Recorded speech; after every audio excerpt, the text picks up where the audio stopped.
बादलों की चादर ओढ़े बारिश की रिमझिम संग हम निकले दार्जिलिंग और कर्सियोंग की रहस्यमय वादियों की ओर।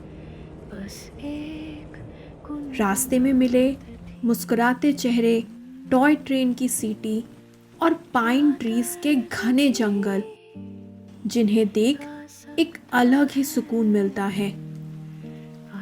तो चलिए हमारे साथ इस जादुई सफर पर।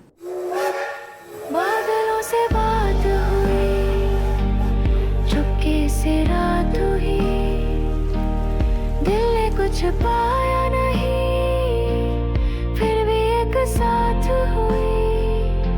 नदियाँ भी मुस्काई थी, शायद कोई बात हुई, बादलों से बात हुई।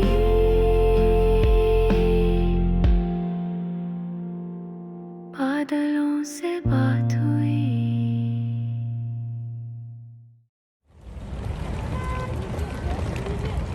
हमारा ये सफ़र सिलीगुड़ी से शुरू हुआ, जहाँ काफ़ी गर्मी थी, लेकिन जैसे ही हमारी गाड़ी दार्जिलिंग की ओर मुड़ी, मौसम भी काफ़ी बदल गया। धीरे धीरे हल्की सी बारिश शुरू हो गई और सड़कों पर बारिश की खुशबू बिखर गई।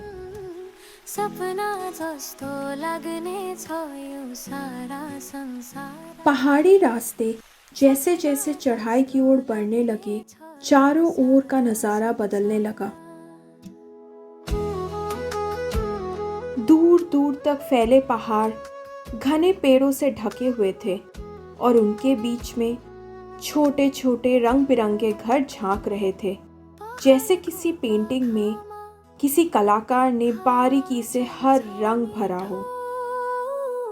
घाम को किरण झुल्कन्छ सफा चितो, घरहरू झरिएका बादलको धारा, जीवन यहाँ चल्दछ बिल्कुलै सारथ्यार। जैसे जैसे हम ऊपर चढ़ते गए, बादल हमारे और करीब आने लगे। कुछ तो इतने नीचे थे कि ऐसा लगता था हम बस हाथ बढ़ाएं और उन्हें छू लें। पूरी घाटी बादलों की चादर में लिपटी हुई थी। घर, पेड़, सड़कें, सब कुछ मानो किसी रहस्यमय पर्दे के पीछे छिपे हों।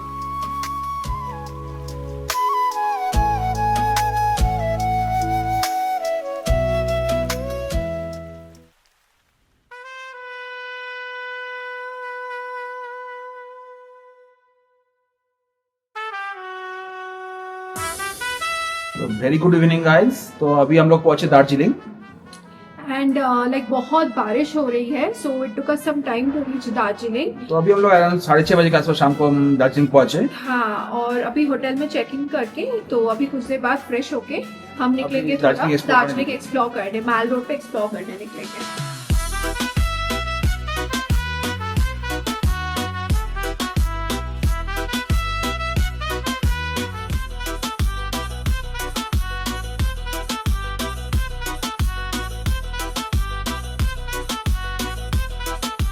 सो गाइज, हम अभी कुछ देर पहले दार्जिलिंग होटल से निकले, थोड़ा दार्जिलिंग माल रोड एक्सप्लोर करने के लिए। एंड हमने तो प्लान किया था कि हम ग्लेनरीज में जाके डिनर करेंगे, बट देन इतनी रश थी, so we decided to have our dinner at Titoria, which is another restaurant at Mall Road. तो यहाँ पे जो है वो एम्बियंस काफ़ी अच्छा लगा हमें, एंड यहाँ पे ओपन रूफ भी है, प्लस एक इंडोर सीटिंग अरेंजमेंट है। So both these options are there. So let's see खाना कैसा रहता है यहाँ पे। टिटोरिया में डिनर वाकई बहुत ही अच्छा था, और डिनर के बाद हम माल रोड की ओर निकले, जो उस समय बेहद शांत और लगभग सुनसान था। दुकानें बंद हो रही थी, चारों ओर हल्की सी धुंध फैली हुई थी, और माल रोड की टिमटिमाती लाइटों के बीच टहलना एक बेहद यादगार अनुभव बन गया।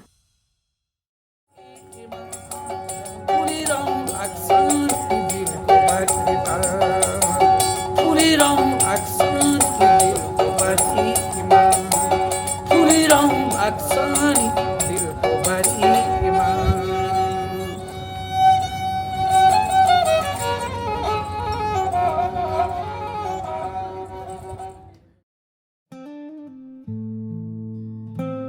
दार्जिलिंग में एक नई सुबह कुछ खास एहसास लेकर आई। होटल में गर्मा गर्म नाश्ते के बाद हम निकले मैल रोड की तरफ। हंसते हुए चेहरे, बादलों से ढकी गलियां और शांत वातावरण, ये एहसास कुछ और ही था।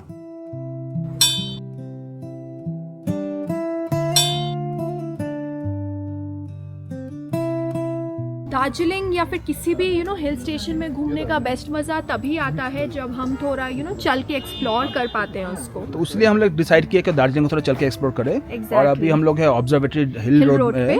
तो यहाँ से हम लोग ने सोचा गवर्नर्स हाउस की तरफ जा रहे हैं। हाउस की तरफ जाते हैं, उसके बाद भी देखते क्या आता है, उसके बाद देखते हैं। एग्जैक्टली हाँ। दार्जिलिंग की ऑब्जर्वेटरी रोड पर टहलना एक बेहद खूबसूरत अनुभव था।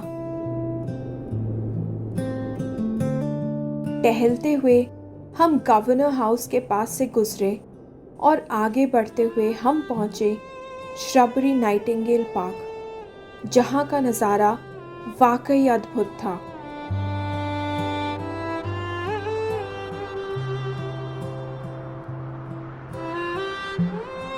पार्क में चारों ओर हरियाली फैली थी और सामने बादल धीरे धीरे बहते हुए पहाड़ों को छू रहे थे। वो पल जैसे समय को रोक देने वाला था, शांत, ठंडा और स्वर्ग जैसा।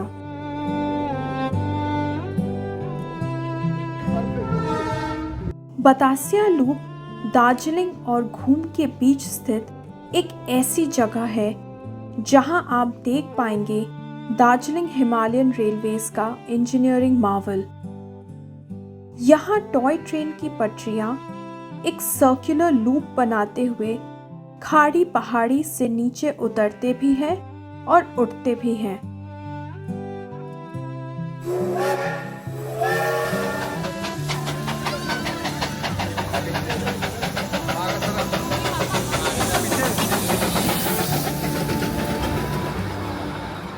इस लूप के ठीक बीच में गोरखा सैनिकों को समर्पित एक युद्ध स्मारक स्थित है, जो भारतीय स्वतंत्रता के बाद देश की रक्षा में शहीद हुए गोरखा सैनिकों के बलिदान की याद दिलाता है। ये जगह न केवल सुंदरता का प्रतीक है, बल्कि गर्व और सम्मान का प्रतीक भी है।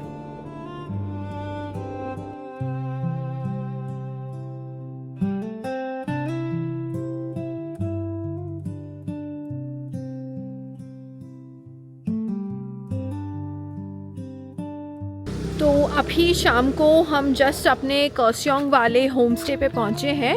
एंड ये होम स्टे जो है the name is sunny side, और हमने ये होम स्टे जो है वो एयरबीएनबी से जो है वो बुकिंग की थी। सो अभी आपको जाके दिखाते हैं हमारा रूम जो है, मतलब it's a very Cozi comfy home stay. और यहाँ से जो है वो सामने का रास्ते का आपको व्यू मिलेगा, यहाँ आप पीछे देख सकते हैं। और यहाँ पे सामने से टॉय ट्रेन जो भी है वो गुजरती है। So it's actually very pretty.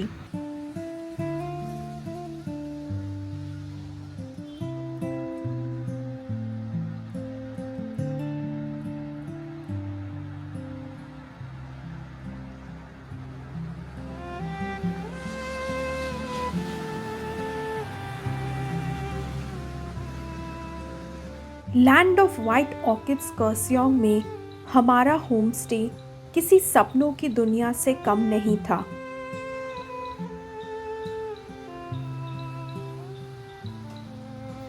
Wooden interiors वाले छोटे छोटे कॉटेजेस ऊंचे ऊंचे पाइन ट्रीज के बीच बसे थे।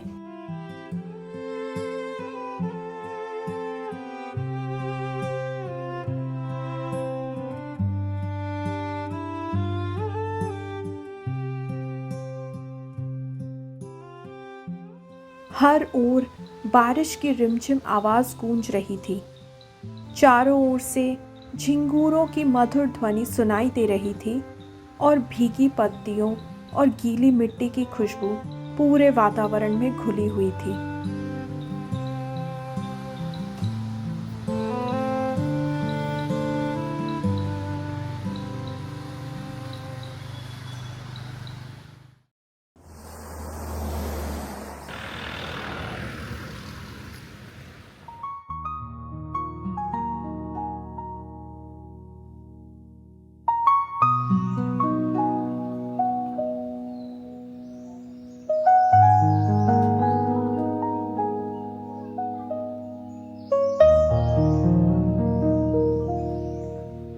A very good morning from Kurseong. तो गाइस हम लोग अभी है कर्शियोंग का द सनी साइड होमस्टे में। हाँ। तो लेकिन होमस्टे का नाम सनी साइड हो सकता है, लेकिन यहाँ पे सन का नाम और निशान नहीं है। But I like it like this, like यहाँ पे इतना मिस्टी वेदर है, you know that intriguing mysterious feeling, that haunted feeling, like इतना मजा आ रहा है। तो हम लोग अभी जस्ट वॉक पे गए थे, मॉर्निंग वॉक थोड़ा करके आसपास से। हाँ, बहुत ही अच्छा एक्सपीरियंस था। बहुत ही अच्छा एक्सपीरियंस था, लाइक एकदम क्लाउडी वेदर है यहाँ पे।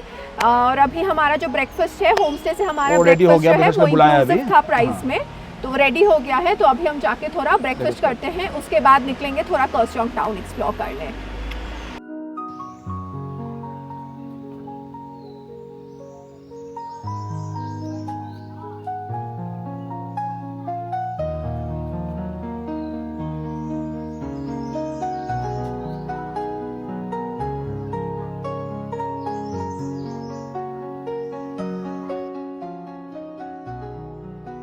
हमारी सुबह बारिश की बूंदों, धुंध की चादर, पक्षियों की चहचहाट और टॉय ट्रेन की सीटी के साथ शुरू हुई।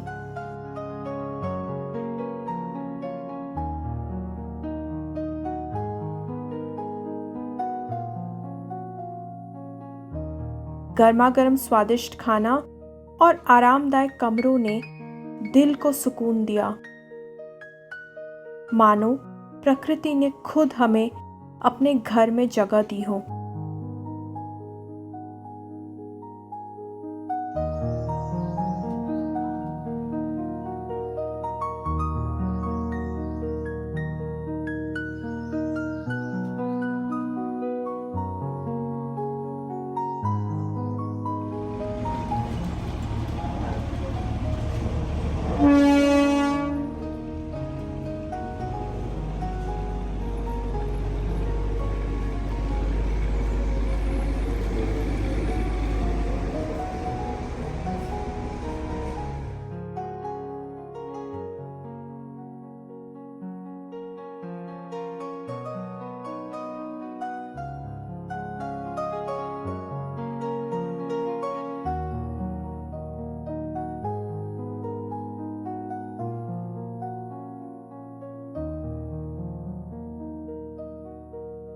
कर्सियोंग में सैर की शुरुआत ही रहस्यमय माहौल के साथ हुई।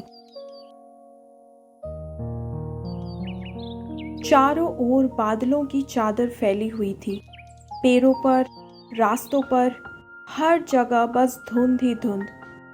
हमारी पहली मंजिल थी डाउ हिल्स, एक ऐसी जगह जहां सन्नाटा बोलता है और हर पेड़ कुछ कहता है। यहाँ ट्रैकिंग करना एक अलग ही एक्सपीरियंस था।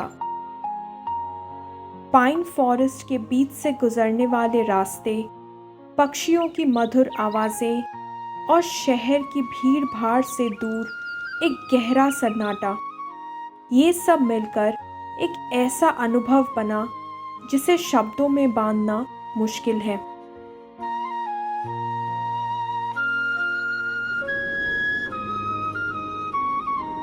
गुडरिक कैसल्टन टी कंपनी के सुंदर टी गार्डन्स के बीच स्थित ये 40 फीट ऊंची हनुमान जी की प्रतिष्ठित मूर्ति कर्सियोंग का एक मेजर साइट सीइंग स्पॉट है। इसे 2021 में हनुमान जयंती के शुभ अवसर पर पब्लिक के लिए ओपन किया गया था। यह स्थान अपनी प्राकृतिक सुंदरता के लिए भी जाना जाता है, जहां तैरते हुए बादल, शांत वातावरण और दूर धुंध में आधा छिपा कर्सियोंग शहर किसी सपनों की दुनिया से कम नहीं लगते।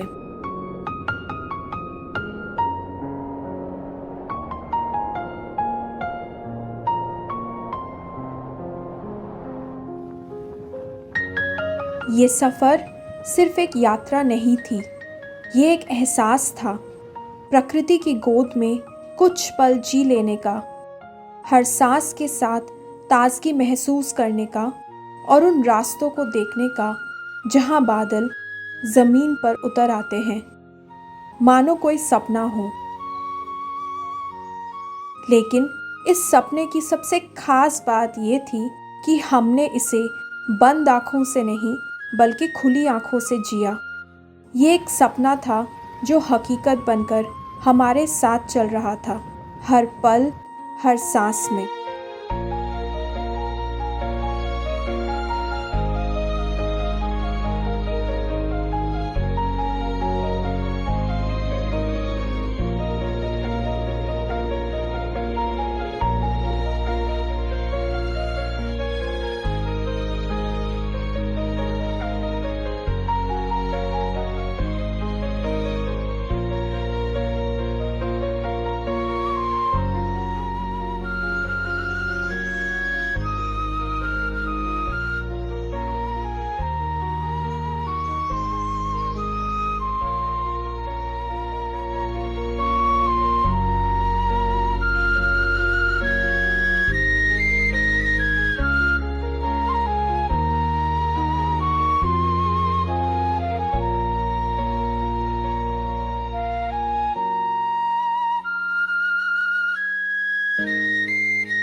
बाईस अप्रैल 2025 को कश्मीर में पहलगाम की शांत घाटी, जो अपनी मनमोहक सुंदरता और शांत आकर्षण के लिए जानी जाती है, एक क्रूर आतंकी हमले से तबाह हो गई। एक ही पल में जिंदगियां छीन ली गई, परिवार बिखर गए और हमारे देश के दिल में एक गहरा घाव हो गया।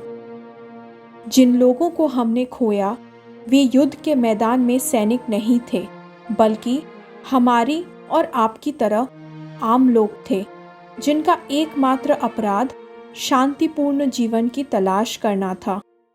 हिंसा ने उनके सपनों को खामोश कर दिया, नफरत ने उनके भविष्य को छीन लिया। उनके परिवारों के लिए दर्द को कम करने के लिए कोई शब्द पर्याप्त नहीं है, लेकिन यह जान ले, एक राष्ट्र के रूप में हम आपके साथ शोक मनाते हैं। हम आपके दुख को अपने दिल में रखते हैं और अटूट एकजुटता के साथ आपके साथ खड़े हैं।